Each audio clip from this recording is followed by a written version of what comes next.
একটি বিশ্বাস ও করুণ পরিণতির বাস্তব ঘটনা। এটি কেরানীগঞ্জের ঘটনা। দয়া করে ভিডিওটা দেখার অনুরোধ রইল।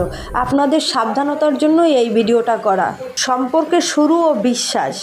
মানুষ সামাজিক জীব হিসাবে একে অপরের সাথে পরিচিত হবে, এটাই স্বাভাবিক। কখনো নতুন ভাড়াটিয়া হিসাবে, কখনো বা সন্তানের স্কুলে অন্য কোনো অভিভাবকের সাথে। ধীরে ধীরে কথাবার্তা ও ছোটোখাটো লেনদেনের মাধ্যমে যে কোনো সম্পর্ক একটু গভীর হয়ে ওঠে বা আস্থার সম্পর্ক তৈরি হয়। প্রশংসা, ঘনিষ্ঠতা এমন পর্যায়ে পৌঁছায় যে কারো কারো আবদার ফিরিয়ে দেওয়া তখন অনেক কঠিন হয়ে পড়ে। আর কিছু কিছু মানুষ তো না শব্দটা অনেক ক্ষেত্রে করতেই পারে না যখন সম্পর্ক অনেক গাঢ় হয়ে যায়। সেই বিশ্বাস থেকেই জামিনদার হওয়া। এই ঘটনাটি কেরানীগঞ্জের। গৃহশিক্ষিকা মিম আক্তারের একটি এনজিও থেকে 1.5 লাখ টাকা ঋণের প্রয়োজন ছিল। ঋণের জন্য তার দরকার ছিল একজন স্থানীয় জামিনদার বা গ্রান্টার। সেই বিশ্বাসের জায়গা থেকেই 32 বছর বয়সী মা রোকেয়া রহমান তার মেয়ের গৃহশিক্ষিকা মিমের ঋণের জামিনদার হন। এরপরে শুরু হয় দ্বন্দ্ব আর ক্ষোভের সৃষ্টি। ঋণের কিস্তি সময় মতো পরিশোধ না করায় এনজিওর পক্ষ থেকে জামিনদার রোকেয়া রহমানের উপর চাপ সৃষ্টি হয়। এই নিয়ে গৃহশিক্ষিকার সাথে তার কথা কাটাকাটিও হয় অনেক, এবং ঝগড়াও হয়। এই সাধারণ ঝগড়া যে মনের ভিতরে ক্ষোভ এবং পরবর্তীতে খুনের নেশায় রূপ নেবে তা কিন্তু কোনো মানুষও কল্পনা করতে পারেনি। দেখেন মানুষের বিশ্বাস নিয়ে মানুষ কিভাবে খেলে।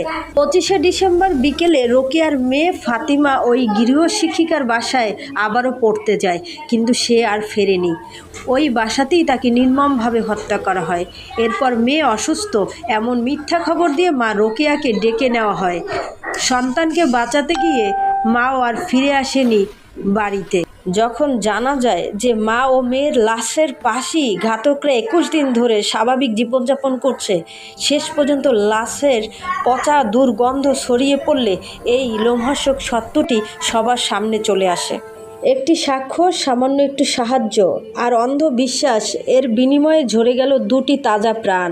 দিন শেষে এই প্রশ্নটি বড় হয়ে দাঁড়ায়, আমরা আসলে কাকে বিশ্বাস করছি, আর কোন ঋণের দায় আমরা জীবন দিয়ে মেটাচ্ছি।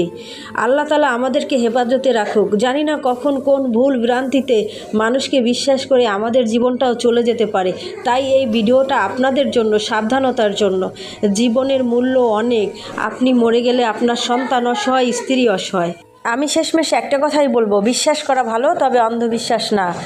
যখন গৃহশিক্ষিকা মিমের সাথে রোকেয়া রহমানের তর্ক বিতর্ক হয়েছে বা ঝগড়ার সৃষ্টি হয়েছে, তখনই উচিত ছিল তার সতর্কতা অবলম্বন করা, কিন্তু সে সেটা করেনি। সে দ্বিতীয়বার আবার বিশ্বাস করেছে, আর এই বিশ্বাসই ঝরে গেল মা ও মেয়ের প্রাণ।